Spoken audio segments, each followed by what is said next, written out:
Bismillahirrahmanirrahim. Assalamualaikum warahmatullahi wabarakatuh.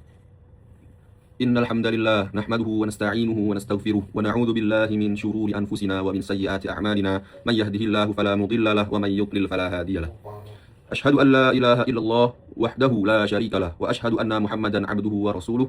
Qala Allah Ta'ala, ya ayyuhalladzina amanu taqullaha haqqa tuqatih wa la tamutunna illa wa antum muslimun. وقال أيضا يا أيها الناس اتقوا ربكم الذي خلقكم من نفس واحدة وخلق منها زوجها وبث منهما رجالا كثيرا ونساء واتقوا الله الذي تساءلون به والأرحام إن الله كان عليكم رقيبا. وقال أيضا يا أيها الذين آمنوا اتقوا الله وقولوا قولا سديدا يصلح لكم أعمالكم ويغفر لكم ذنوبكم ومن يطع الله ورسوله فقد فاز فوزا عظيما. أما بعد فإن أصدق الحديث كتاب الله وخير الهدي هدي محمد صلى الله عليه وسلم وشر الأمور محدثاتها وكل محدثة بدعة وكل بدعة ضلالة وكل ضلالة في النار. Segala puji bagi Allah Ta'ala semata. Salawat dan salam semoga tercurah kepada Rasulullah Sallallahu Alaihi Wasallam, Nabi Muhammad yang kita cintai, dan kepada keluarga dan segenap sahabatnya. Para hadirin yang berbahagia, salah satu kaidah yang sangat agung dalam syariat Islam yang mulia ini, bahwasannya Allah Ta'ala dan Rasulnya tidak memerintahkan suatu perbuatan kecuali di dalam perintah tersebut terdapat suatu maslahat yang sangat besar. Begitu juga tidak melarang suatu perbuatan kecuali di dalam larangan tersebut terdapat banyak mudaratnya.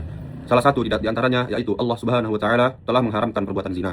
Karena dalam perbuatan zina ini terdapat banyak keburukan dan kerusakan. Allah Ta'ala berfirman, A'udzubillahi minasyaitonirrajim, wa la taqrabuz zina innahu kana fahishatan wa sa'a sabila. Yang berarti, dan janganlah kamu mendekati zina, sesungguhnya zina itu adalah suatu perbuatan yang keji dan suatu jalan yang buruk. Quran surah Al-Isra ayat 32. Di dalam ayat ini, Allah Subhanahu wa taala melarang manusia untuk mendekati perbuatan zina dan semua sarana yang bisa menjerumuskan seorang ke dalam perbuatan tersebut. Ini dikarenakan bahwasannya zina merupakan perbuatan yang kotor dan sangat buruk pengaruhnya bagi kehidupan masyarakat. Membawa dirinya kepada penghancuran dan kehinaan, merusak keluarga dan masyarakat, menimbulkan penyakit yang mengerikan, membuat cacat dan menghinakan keturunannya, dan masih banyak lagi kerusakan lain yang ditimbulkannya. Sehingga pantas apabila Allah Subhanahu wa taala memberikan hukuman berat bagi para pelakunya, sebagaimana dalam firman-Nya, A'udzu billahi minasyaitonir rajim. الزانية والزاني فجلدوا كل واحد منهما 100 جلدة ولا تأخذكم بهما رأفة في دين الله إن كنتم تؤمنون بالله واليوم الآخر وليشهد عذابهما طائفة من المؤمنين. Yang berarti perempuan yang berzina dan laki-laki yang berzina, maka deralah tiap-tiap seorang darinya keduanya 100 kali dera, dan janganlah balas kasihan kepada keduanya, mencegah kamu untuk menjalankan agama Allah. Jika kamu beriman kepada Allah dan hari akhirat, dan hendaknya pelaksanaan hukuman mereka disaksikan oleh sekumpulan dari orang-orang yang beriman.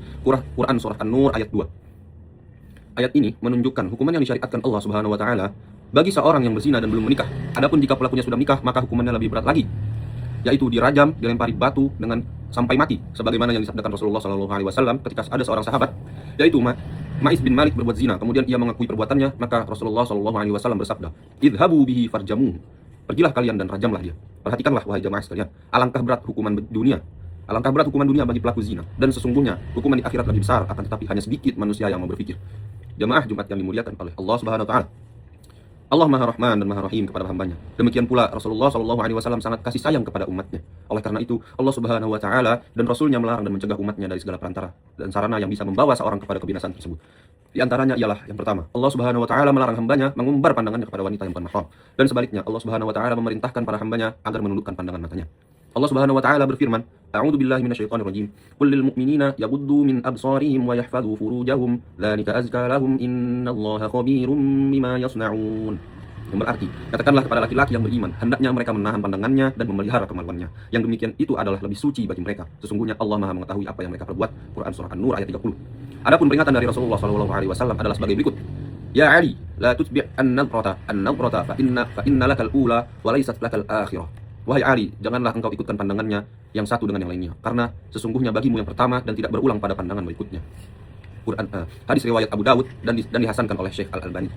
Maksudnya seorang tidak berdosa dengan pandangan yang pertama secara tidak sengaja, dan yang akan mendapat dosa adalah pandangan berikutnya ketika sengaja untuk melakukannya. Lantas, kalau pandangan seperti ini diharamkan, maka bagaimana dengan seorang yang melihat gambar-gambar wanita yang seronok dalam majalah-majalah atau bahkan film-film yang akan membangkitkan syahwat? Tentu perbuatan ini lebih diharamkan oleh Allah Subhanahu wa taala. Yang kedua, Islam melarang khalwat, yaitu berduaan antara pria dan wanita yang bukan mahram, sebagaimana Nabi Shallallahu Alaihi Wasallam bersabda, La yakhluwanna rajulun bi amra'atin illa kana thalithahuma asy-syaitan. Tidaklah seorang laki-laki berduaan dengan seorang perempuan kecuali syaitanlah yang ketiganya.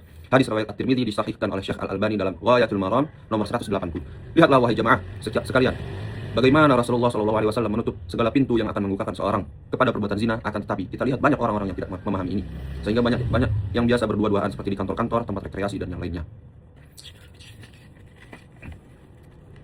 Barakallahu li wa lakum fil Qur'anil azim wa nafa'ni wa iyyakum bima fihi minal ayati wadh-dhikril hakim. Aqulu qawli hadza fastaghfirullah innallaha ghafurur rahim. Alhamdulillahi rabbil alamin wassalatu wassalamu ala asyrafil anbiya'i wal mursalin wa ala alihi wa ashabihi ajma'in. Asyhadu an la ilaha illallah wa asyhadu anna Muhammadan abduhu wa rasuluh. Qala Allah Ta'ala, qul lil mu'minina yaghuddu min absarihim wa yahfadhu furujahum dzalika azka lahum innallaha khabirum bima yasna'un. Amma ba'du. Baik para hadirin kaum muslimin yang berbahagia, yang terakhir, apa yang disampaikan oleh Rasulullah SAW pada akhir zaman nanti, yaitu akan ada wanita-wanita yang berpakaian tetapi hakikatnya telanjang. Rasulullah SAW telah bersabda, "Sifnani min ahlin nar lam arhuma qaumun ma'ahum siyatun ka'adna bil baqari yadribuna bihan nas wan nisa'un kasiyat ariyatun mumilatun ma'ilatun ru'usuhunna ka'asnimatil bukhti al-ma'ilati la yadkhulna al-jannata wa la yajidna rihaha."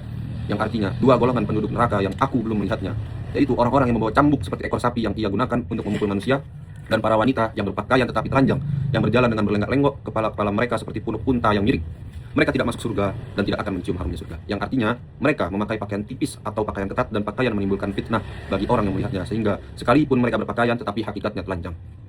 Islam adalah agama yang penuh dengan kemaslahatan. Semua perintahnya pasti bermanfaat, dan semua larangannya pasti mengandung bahaya. Para hadirin, bertakwalah kepada Allah Subhanahu wa taala, karena dengan takwa seseorang akan selalu terjaga dan tidak terjerumus ke dalam perbuatan yang Allah Subhanahu wa taala murkai.